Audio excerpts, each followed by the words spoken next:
Hello tout le monde, c'est Lucas, j'espère que vous allez bien, que vos business se portent bien. Alors comme promis, donc j'avais fait donc une FAQ business donc il y a quelques temps et donc aujourd'hui je vais vous faire la FAQ personnelle. Donc comme vous le voyez, je suis toujours ici donc à Ibiza donc avec la magnifique vue derrière. Donc j'en profite d'être dans ma chambre pour vous faire cette vidéo vu que c'est une FAQ personnelle, j'ai décidé de la faire plus en mode selfie, juste me poser ici dans le lit pour vous faire ça. On sera plus à l'aise je pense et vous aurez une meilleure luminosité du coup sur mon visage. Donc comme vous l'avez vu donc il y a quelques jours voire quelques semaines donc j'avais fait la vidéo donc où je répondais pardon à toutes vos questions que vous m'avez posées sur Instagram par rapport au business.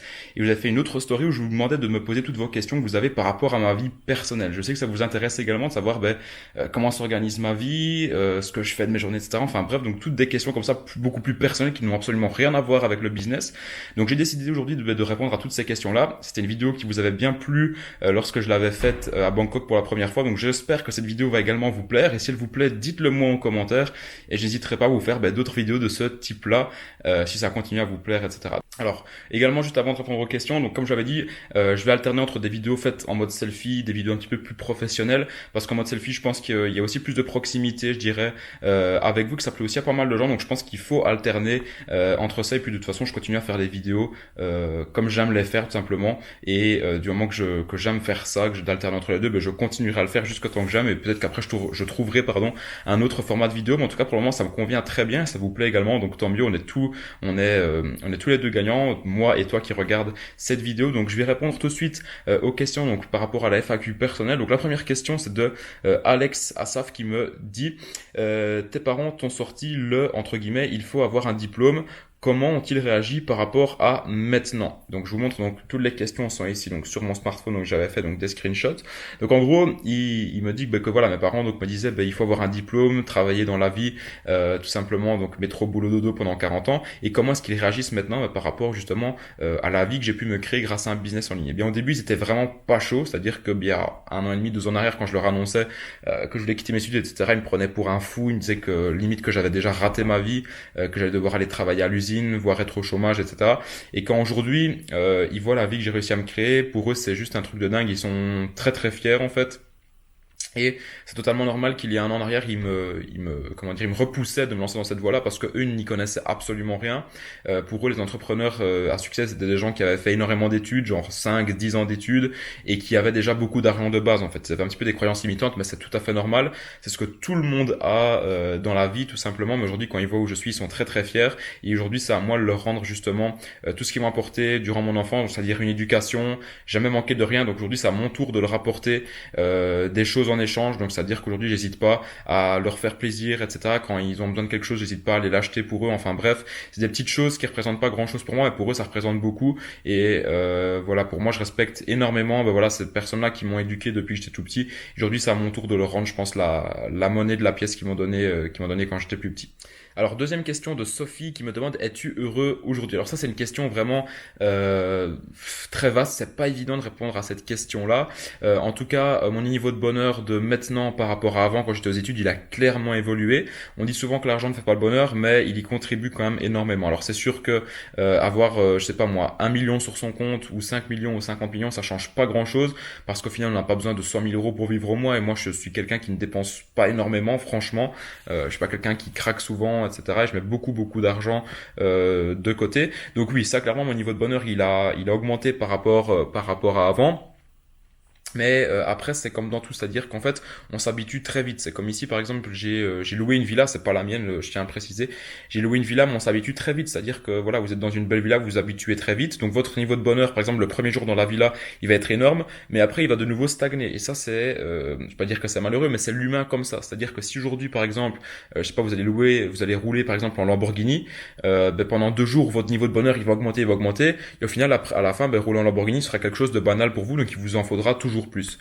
Donc ça c'est l'humain et c'est pour ça que je le répète souvent. J'aime bien en fait revenir à ce que j'avais avant en fait. Donc c'est-à-dire revenir dans une maison simple, classique, continuer surtout à côtoyer les personnes que je côtoyais avant de gagner de l'argent en ligne. C'est très important parce que ça me permet vraiment de garder les pieds sur terre et c'est vraiment ce que je vous recommande aujourd'hui. Mais sinon, pour répondre à la question de manière globale, oui, je suis clairement beaucoup plus heureux qu'avant et tout ça, c'est grâce tout simplement à l'argent en fait qui me permet d'avoir une vie sur mesure, de faire ce que je veux, quand je veux, avec qui je veux, où je veux dans le monde. Et ça, franchement, ça n'a pas de prix, quoi. Alors, troisième question de Lucas qui me demande est-ce que j'ai dû faire beaucoup de sacrifices au tout début avec mes amis, ma famille, etc.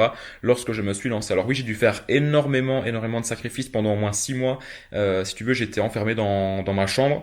Je voyais plus personne en fait. J'étais enfermé dans ma chambre. Genre mes amis, je sortais plus avec eux. Limite, je répondais même plus à leurs messages. Ils m'invitaient parfois à sortir, etc. Je répondais pas, j'allais pas avec eux. Et ils comprenaient pas trop pourquoi j'étais comme ça parce qu'ils savaient même pas que j'avais lancé un business, etc. Puis après, je leur ai dit, je leur ai expliqué. Et avec ma famille, c'était pareil. C'est-à-dire que j'assistais à beaucoup moins de choses avec ma famille. Et je restais vraiment dans mon coin en fait. Et je pense que il faut passer par une période comme ça de gros sacrifices avant de pouvoir justement pouvoir avoir la vie que vous voulez, votre vie de rêve entre guillemets, votre vie sur mesure. Il faut passer par des grosses périodes de sacrifices. Moi, ça a mis 6 mois environ avant de pouvoir justement me dire bon ben voilà, maintenant j'ai beaucoup d'argent de côté, je peux commencer à voyager, etc. Donc oui, j'ai dû faire beaucoup de sacrifices, mais je savais que sur le court terme c'était quelque chose d'ennuyant, de chiant, mais que sur le long terme je serais très content d'avoir passé ces 6 mois de sacrifices là parce qu'aujourd'hui, même un an après, je le regrette absolument pas. Si c'était à refaire, même s'il fallait faire 2 ans de sacrifices, je les ferais si c'est pour après avoir vraiment une vie vraiment de rêve, quoi. Alors également, on me pose beaucoup de questions par rapport aux voitures. C'est quoi ta voiture de maintenant, sa voiture de rêve pour plus tard? Qu'est-ce que tu veux, qu'est-ce que tu voudrais acheter comme voiture plus tard? Alors déjà pour le moment, actuellement, je n'ai pas de voiture. J'ai mon permis et je roule de temps en temps, mais j'ai pas de voiture parce que pour le moment, je voyageais pas mal à droite et à gauche. Par contre, ici, j'en ai commandé une. Alors je vais pas vous dire exactement c'est laquelle. J'attendrai de l'avoir peut-être pour faire une photo ou quoi avec, mais c'est en tout cas de la marque BMW. Ça, je vous dis, c'est une des marques que j'aime le mieux actuellement. Et mais vous inquiétez pas, je veux dire, c'est pas une voiture à 300 000 euros, c'est pas mon but. Je veux juste me faire un petit plaisir. C'est pas non plus une i8 pour ceux qui se demandaient, c'est une voiture quand même relativement puissante, mais voilà, j'avais envie de m'acheter comme ça. Donc ça, peut-être que je vous la partagerai, mais pour le moment, je la partage pas encore parce que je l'ai pas encore. Elle va seulement arriver. Et sinon, concernant voiture de rêve, j'en ai pas vraiment une en particulier. J'aime beaucoup tout ce qui est Ferrari, Lambo, mais pour le moment, c'est pas encore adapté à moi, c'est pas encore adapté à mon âge. Et je pense que les voitures, il faut y aller par palier en fait. C'est-à-dire que je me vois très mal à 20 ans à rouler par exemple dans une Rolls-Royce ou dans une énorme Lamborghini Aventador ou Huracan, peu importe, mais je me vois très mal rouler là-dedans. Je pense qu'il faut y aller par palier. Comme je l'ai dit, on s'habitue très vite aux choses, et si je commence directement par une très très grosse voiture, genre une supercar, après je vais faire quoi? Je saurais pas quoi acheter, etc. Et puis même, c'est pas du tout mon but aujourd'hui de claquer 300 000 euros dans une voiture. Je préfère claquer 300 000 euros dans l'immobilier et avoir des rentes qui tombent tous les mois et me payer la voiture justement avec les rentes de l'immobilier. Donc voilà par rapport aux voitures. Alors prochaine question, c'est donc de Yann qui me demande est-ce que tu as toujours des potes d'avant quand t'étais pas encore riche entre guillemets? Alors il faut savoir encore une fois que la richesse c'est très subjectif, que pour certains savoir 1 million d'euros, 10 millions d'euros, que pour d'autres savoir juste des amis en or. Donc bref, je vais pas vous donner ma définition de la richesse, mais c'est très subjectif pour chacun. Alors il faut savoir que tous mes très bons amis d'avant, avant donc que je commence à faire du business, eh bien je les ai encore absolument tous. Je n'ai pas perdu un seul. Vraiment, je dirais que dans mes bons amis, il y en a peut-être 10 maximum, je dirais. Et ça, c'est des gars avec qui je me suis toujours très bien entendu, que je connais depuis que je suis tout petit. Et je veux dire, ça continuera, je pense, jusque peut-être même la fin de ma vie. Et ça sert à rien d'avoir 30, 40 amis. Si vous en avez 5, c'est déjà très bien. Et ça, entre 5 et 10, c'est déjà très bien. Et c'est des gens qui comprennent ce que je fais. Et quand je suis avec eux, je vais pas commencer à parler de business. Je vais pas étaler toute ma vie au niveau business, mon argent, etc. Le but, c'est que quand je suis avec eux, je sois naturel, je sois moi-même comme j'étais avant, tout simplement. J'ai tout simplement pas changé, c'est juste que voilà, maintenant j'ai une activité qui est différente, mais j'ai perdu aucun, en tout cas, très bon ami que j'avais avant. Par contre, bien évidemment, quand vous commencez à vous élever, à gagner un petit peu plus d'argent, vous avez entre guillemets des personnes qui vous calculaient pas du tout avant, qui maintenant viennent vous voir, qui viennent vous poser des questions, etc. Donc ça me fait quand même pas mal rire, mais en tout cas par rapport vraiment aux vrais potes que j'avais avant, je n'ai perdu aucun. Et ça, je pense que c'est le principal, de rester avec des personnes que vous connaissiez depuis toujours. Vous pouvez rester humble et respectueux, c'est vraiment très important, quoi. Alors prochaine prochaine question, c'est ton premier plaisir lorsque tu as atteint une situation financière confortable. Alors il faut savoir que moi vraiment avant de m'acheter quelque chose de cher, j'ai attendu quand même pratiquement 1 an. Et quand j'ai craqué, c'est la deuxième fois où j'étais à Dubaï pour acheter donc cette montre, donc une Rolex. Ça c'est vraiment le seul gros plaisir que je me suis fait avec la voiture ici qui va arriver. Mais voilà, c'est encore une fois, c'est une récompense par rapport à tout ce que je fais. Je vous dis souvent de vous récompenser lorsque vous avez atteint des objectifs. Et donc ça c'est vraiment une récompense par rapport à un gros objectif que je m'étais fixé il y a 1 an en arrière et qui n'allait vraiment pas impacter mes finances. Et quand vous achetez quelque chose, par exemple, j'invente, vous achetez une belle montre, par exemple à 10 000 euros, par exemple, eh bien vous devez avoir au grand minimum, vraiment au grand minimum, au moins 10 fois plus sur votre compte en banque en fait. Si par exemple vous achetez une voiture à 50 000 euros, vous devez au moins avoir 500 000 euros sur votre compte en banque. Si vous achetez, par exemple, je sais pas moi,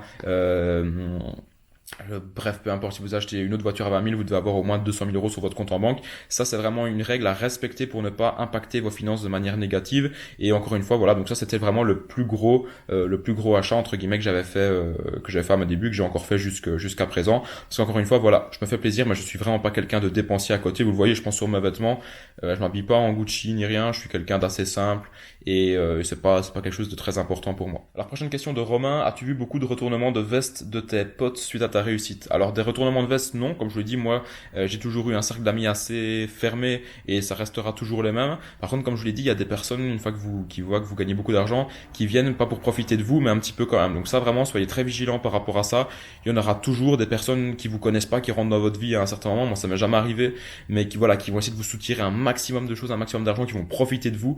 Donc ça vraiment faites très attention et ne vous laissez pas justement emballer par des personnes négatives comme ça qui pourraient avoir dans votre entourage. Alors une autre question, c'est un secret à nous partager. Alors oui, le secret que je vais vous partager entre guillemets, c'est tout simplement de rester humble même quand vous gagnez beaucoup d'argent. Il y a trop de personnes que je vois, ça y est, elles vont gagner 20 000 euros par mois, elles vont péter les plombs, elles vont plus sentir, elles vont limite plus rien respecter, elles vont vraiment se prendre pour les rois du monde.